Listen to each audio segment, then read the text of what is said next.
मध्य प्रदेश में इस बार मानसून ने अच्छी बारिश दी है। 16 जून को पहुंचे मानसून के बाद से अब तक प्रदेश में 35.1 इंच बारिश दर्ज की जा चुकी है और औसत से करीब 6.8 इंच ज़्यादा है।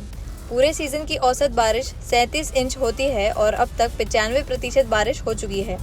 रविवार को प्रदेश के 30 जिलों में हल्की से तेज बारिश हुई। सबसे ज़्यादा 75 मिलीमीटर बारिश उमरिया में दर्ज की गई।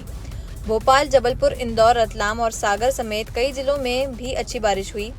नर्मदापुरम में भारी बारिश के चलते तवा बांध के गेट खोलने पड़े।